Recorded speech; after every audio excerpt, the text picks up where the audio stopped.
estimular a conversação depois, mas também perguntas que você faz a si mesmo para ver onde você está, qual é o seu ponto nesse momento na jornada cristã.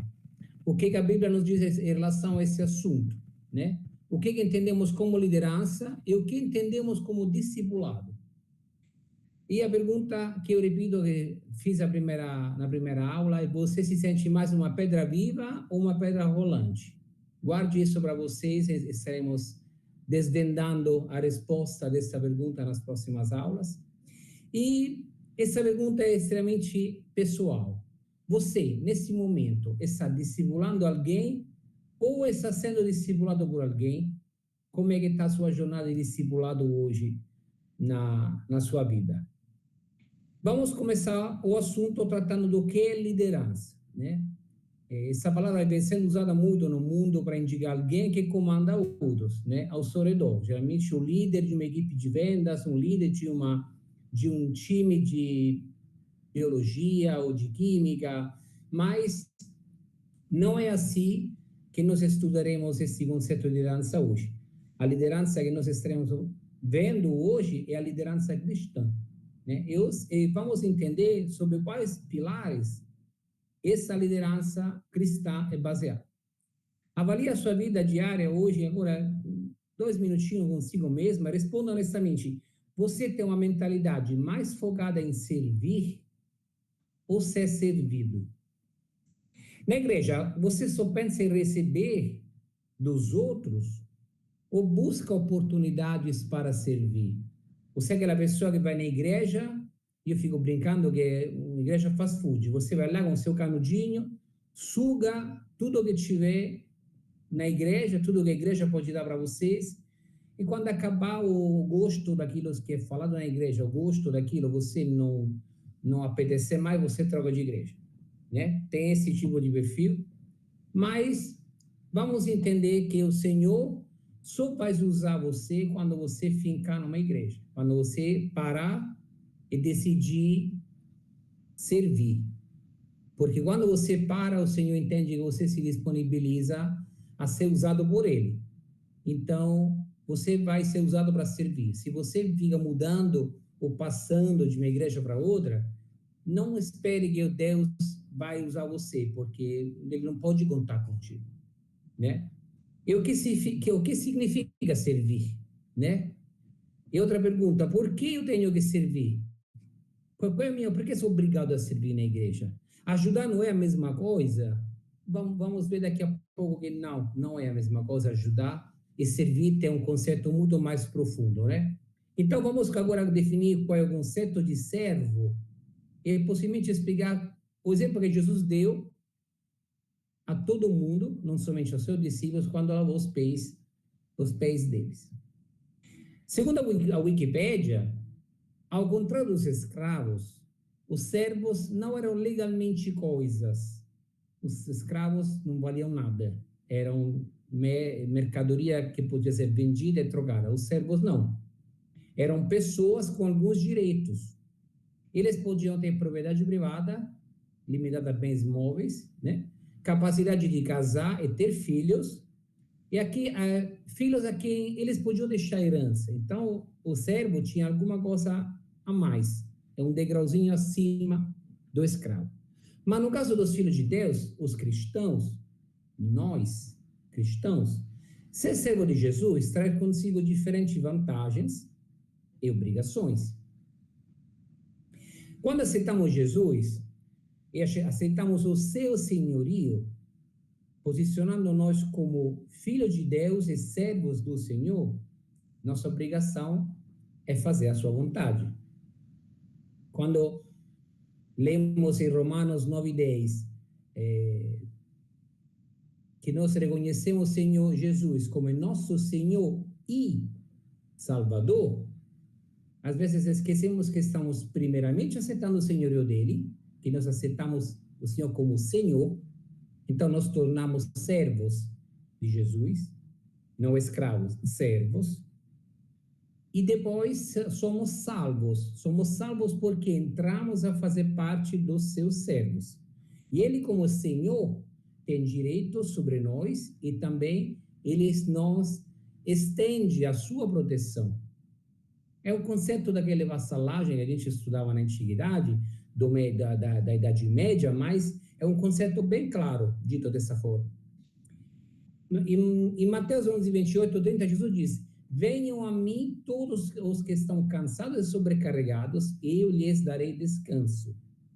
Tome o meu jugo sobre você. Então, faça parte do meio da minha equipe, né?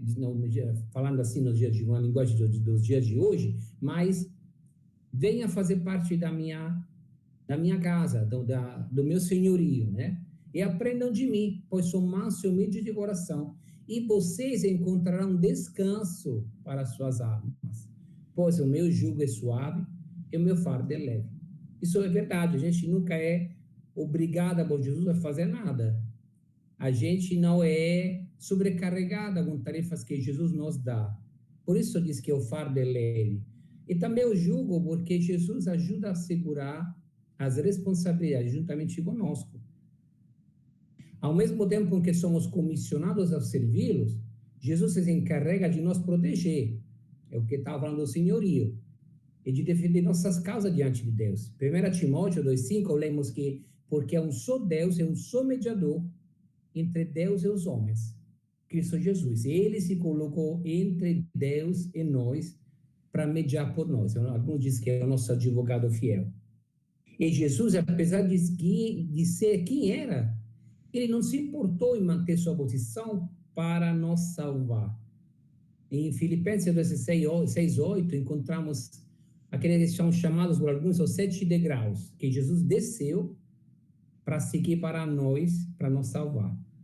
Então, diz assim, embora sendo Deus, primeiro degrau, ele não se considerou ser igual a Deus, e considerou que essa situação era algo a que se devia se apegar. Segundo degrau, ele se esvaziou a si mesmo, ou seja, ele diminuiu a sua majestade, assumindo a forma de servo.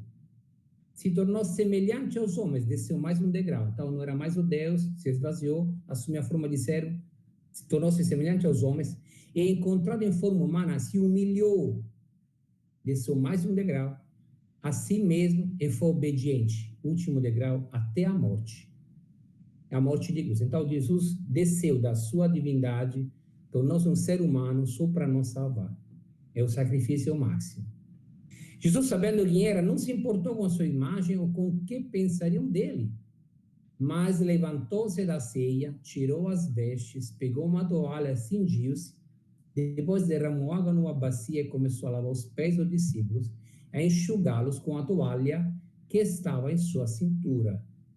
Então, Jesus desceu, não só daquele estado de divindade que ele tinha, para se tornar como homem, mas mesmo assim serviu à humanidade, na figura dos 12 discípulos. Mas ele se prontificou a cuidar dos que eram seus. Diante desse exemplo de servidão, demonstrado por Jesus, você realmente acredita que não estão isentos de servir aos outros? E não digo só de lavar os pés, embora possa ser necessário, mas de estar disponíveis para outros. Se Jesus fez, por que nós não deveríamos fazer? E não estou falando em termos religiosos, sobre fazer algo para que os outros vejam você fazendo e digam, como ele é bom. Não é para se mostrar, ou para aparecer, como dizem algumas regiões do Brasil.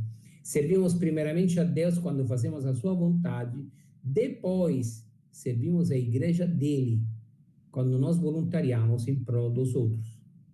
Também servimos ao próximo quando falamos da nossa vida com Jesus, enquanto oferecemos um copo de água, um prato de comida, quando carregamos as compras, oferecemos um ombro amigo nos momentos difíceis. Estamos servindo o Senhor. Estamos levando o seu amor para com as pessoas que estão ao nosso redor.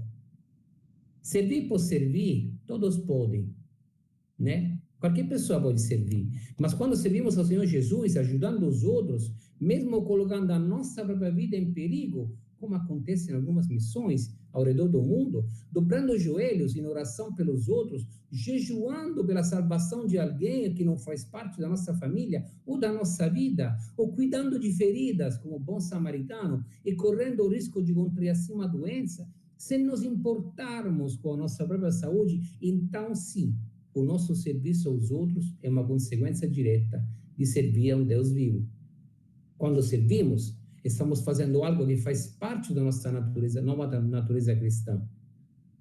Se antes não conhecíamos Jesus e o seu amor, agora não temos desculpas.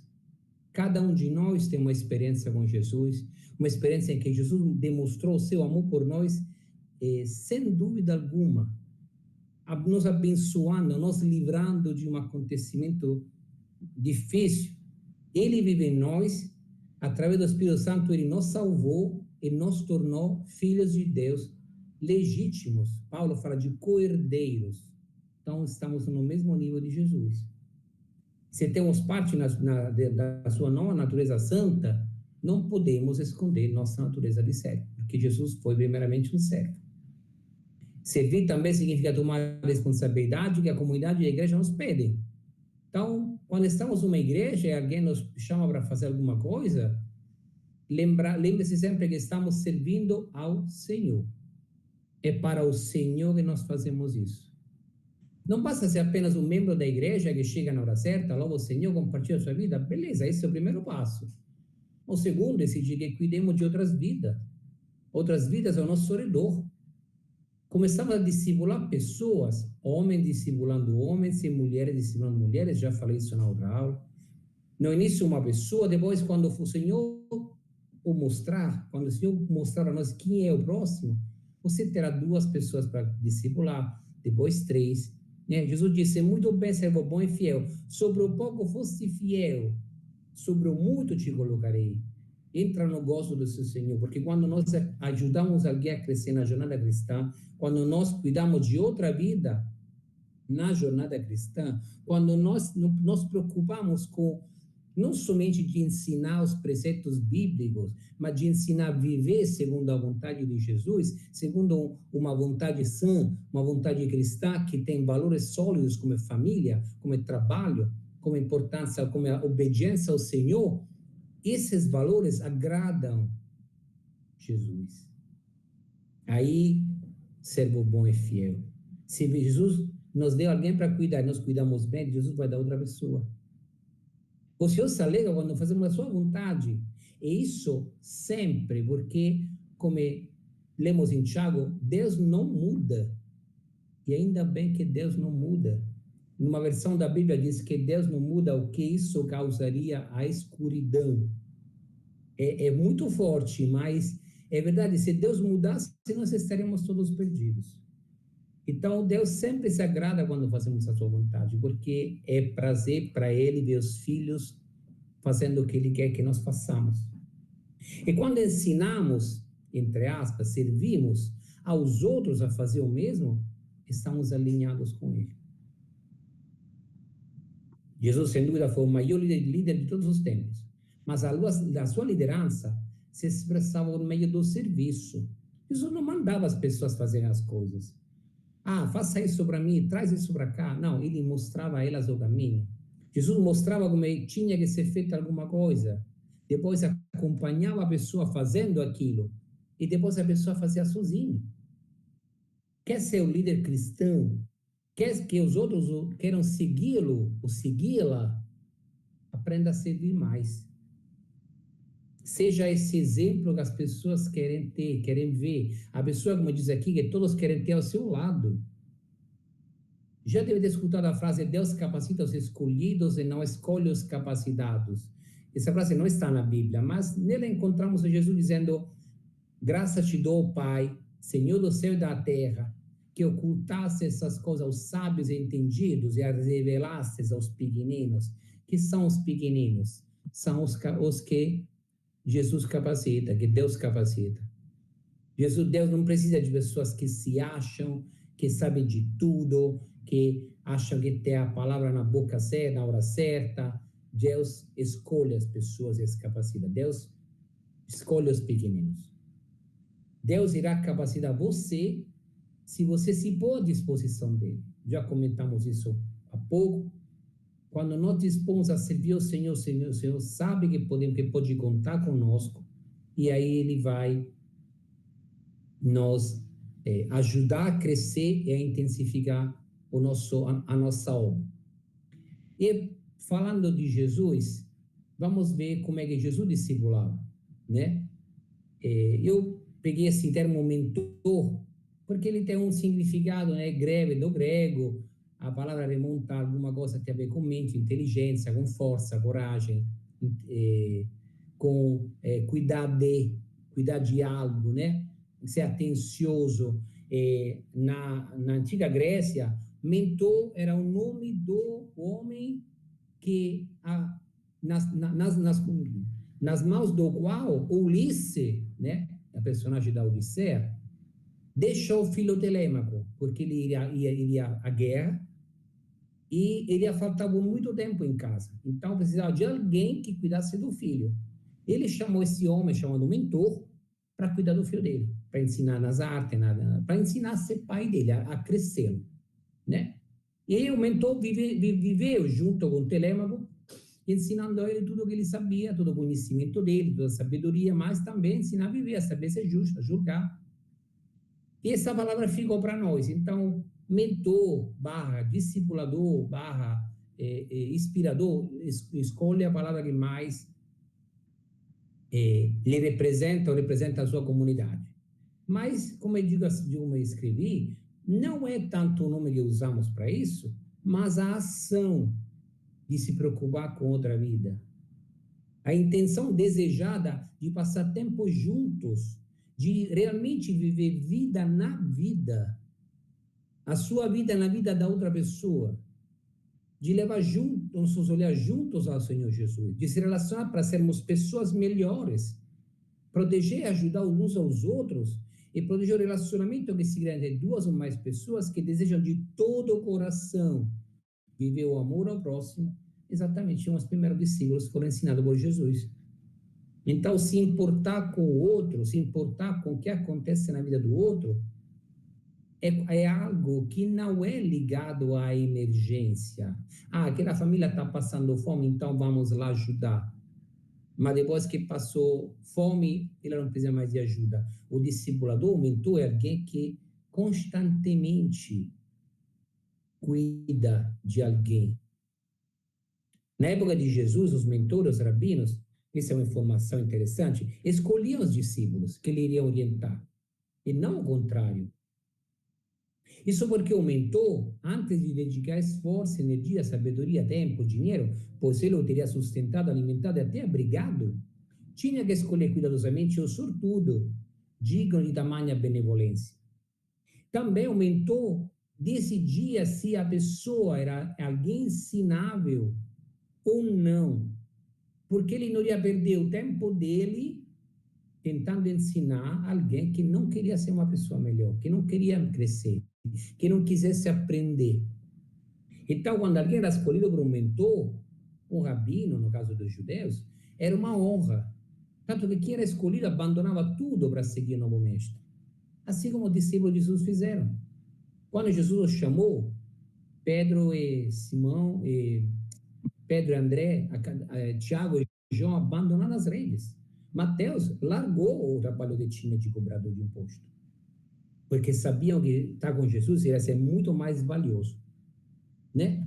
Hoje, aproveitando aquele ensinamento de Jesus, decidimos discipular alguém, mas, e aí eu deixei bem aqui em negrito, também devemos decidir ser discipulados por outra pessoa, porque entendemos que devemos estar conectados uns aos outros, pois todos pertencemos igualmente, sem distinção, ao corpo de Cristo.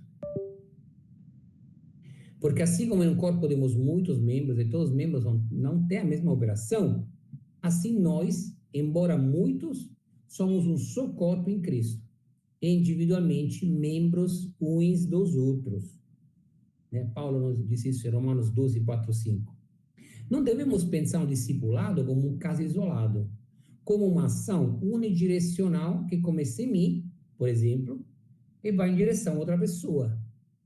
Isso caracterizaria, no mínimo, um comportamento arrogante, egoísta e sabe tudo, por minha parte, em relação a outra pessoa. Por que, Maurício? Porque quando eu digo que parte de mim na direção de outra pessoa, significa que eu estou sempre certo, que eu posso me achar na condição de de um professor que nunca está errado.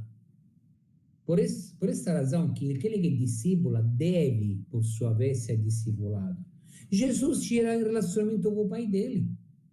Jesus, que discipulou os discípulos, ele tinha aquela prestação de conta por meio da oração toda a madrugada. Os evangelhos contam em várias oportunidades Jesus saindo do convívio com o resto do discípulo, das pessoas, se isolar porque ele tinha discipulado com o pai. Ele tinha que dar prestação de conta com o pai. No momentos felizes e no momentos tristes, antes da cruz. Jesus foi lá falar com ele. Entende o que significa vida na vida? Jesus abriu o coração para o pai. O pai sabia o que estava passando o filho, mas mesmo assim Jesus fez isso. Então, eu digo aqui essa frase, eu espero que seja entendida da forma como eu escrevi. Não adianta tentar ensinar alguém como viver em Cristo e não deixar que alguém nos repreenda quando vivemos mal, quando não andamos no caminho de Cristo. Nós precisamos estar ligados, todos, uns aos outros. Teve uma igreja lá no Maranhão, com uma pastora chamada Routiane, ela tem uma igreja lá no bairro do Vinhais. Ela, durante um seminário, que tinha visitantes, ela chamou sobre o palco os seus discípulos, ou seja, as pessoas que ela estava discipulando. As pessoas subiram lá no púlpito e tinha 4 ou 5 pessoas. Depois ela pediu a cada um dos seus discípulos de chamar, sempre lá em cima do púlpito, os próprios discípulos. E aí mais 7, 8, 10 pessoas subiram. E aí continuou. Em menos de 5 minutos, a igreja toda estava em cima do púlpito. Só ficaram as cadeiras os visitantes. Isso é que eu entendo por discipulado. Porque quando você tem uma igreja conectada, com discipulado um a um, e todos dentro da igreja estão ligados entre si, as pessoas não se perdem, as pessoas não saem da igreja, as pessoas não perdem o fogo, as pessoas não acham que foram abandonadas. Quando todos estão ligados, todos estão sabendo o que está acontecendo na vida do outro. Então, a igreja se move quando tem a dificuldade para ajudar os membros. Isso é uma coisa maravilhosa. Jesus se dedicou às pessoas, chamando-os ao discipulado, oferecendo-lhe arrependimento e perdão. Mas depois daquela Páscoa, a Páscoa em que Jesus morreu na cruz e depois ressuscitou, Jesus já não estava mais ali para chamar as pessoas a segui-lo. Quando dizia, venham, sigam-me, ele deixou quem? A nós. Ele não podia mais se dedicar pessoalmente às pessoas. Mesmo que ele passou 40 dias na terra depois da ressurreição, ele tinha que ir embora. E aí deixou nós para continuar o legado. Então, assim como Jesus chamou as pessoas ao discipulado, sem uma longa preparação catequética, você tem que estar aqui, tem que sentar e vou ensinar para vocês. Não tinha esse conceito de professor-aluno, mas tinha o conceito de amigos, como Jesus disse aos discípulos. Vocês são meus amigos. O chamado da comunidade discipulado em nome de Jesus ocorre da mesma forma, sem muita burocracia. Precisamos ser mais livres, mais simples, porque, como sempre digo, o que é simples é duplicável. Se nós complicarmos a forma de nós relacionarmos com as pessoas não vão conseguir fazer da mesma forma que nós fazemos. Sendo simples, como Jesus fez, e Jesus foi, nós conseguimos alcançar muitas mais vidas. Jesus nos deu exemplo. Como eu já falei, além de ensinar discípulos, ele tinha a preocupação de se relacionar com o pai dele. Aí o discipulado para cima. Os evangelhos, como eu disse, frequentemente lembram disso. Por que nós devemos ser diferentes? A ideia principal do discipulado é não deixar ninguém sozinho. Porque é melhor que 2 estejam juntos do que um. Porque 2 têm melhor recompensa pelo seu trabalho. Pois se um cair, o outro levantará. Em Eclesiastes encontramos esse lindo versículo que muitos aplicam também ao casamento. O casamento não deixa de ser uma união, né, um discipulado onde homem e mulher estão juntos, segundo a vontade do Senhor.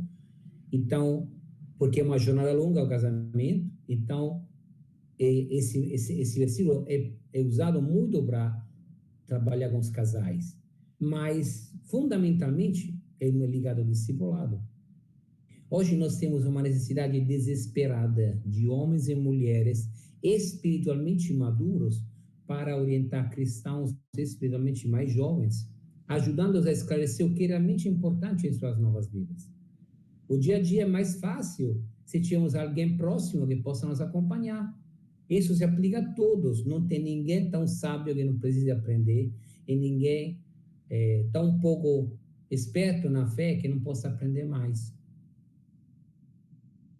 Isso se aplica a todos os membros de todas as idades, a todos os pastores e líderes em todas as igrejas cristãs.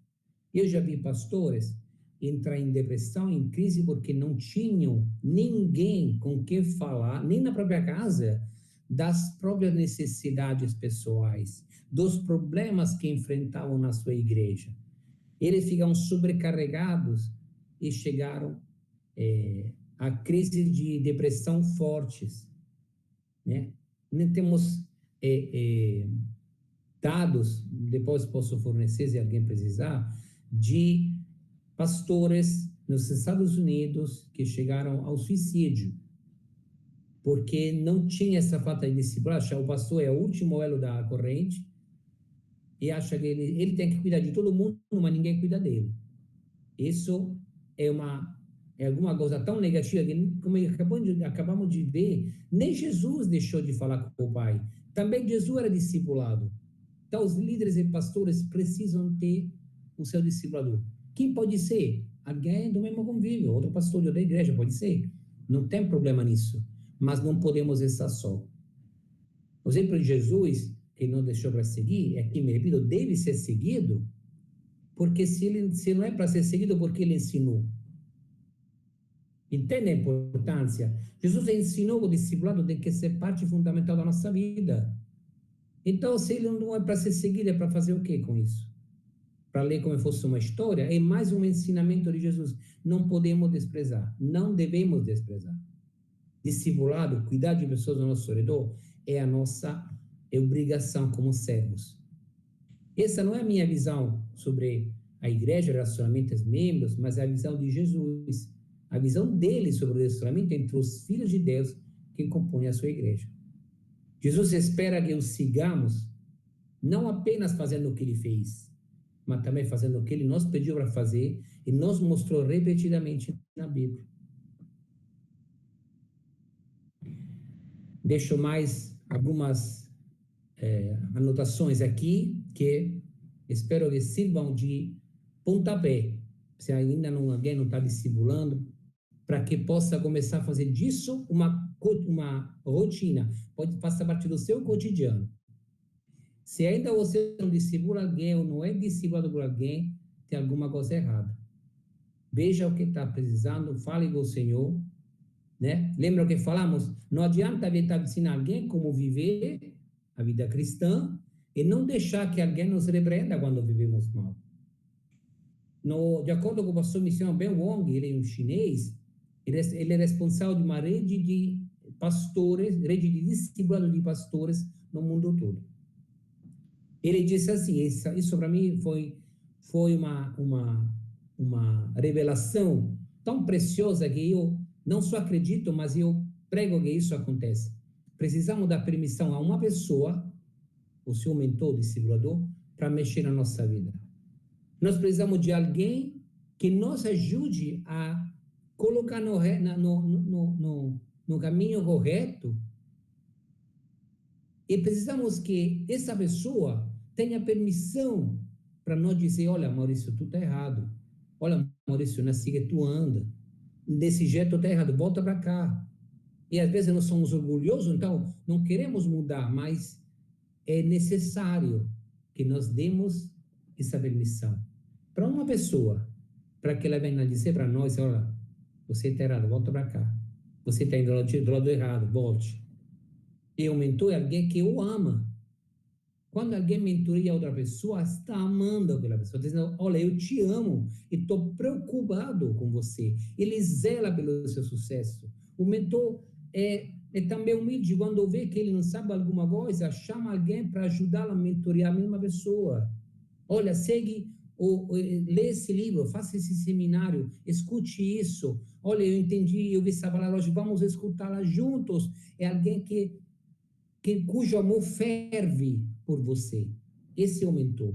E quando você ama alguém e cuida dele, você zela pelo seu sucesso.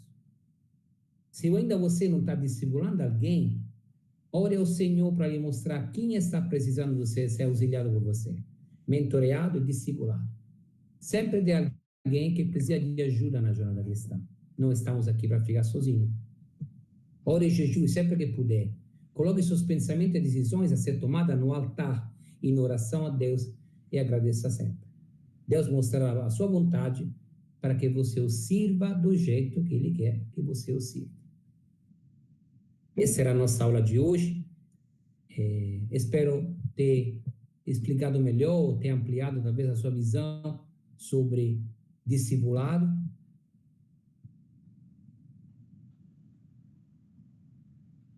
Essa era a nossa aula, sobre primeira aula. Tem um pouquinho mais na terceira aula que teremos daqui a 2 semanas.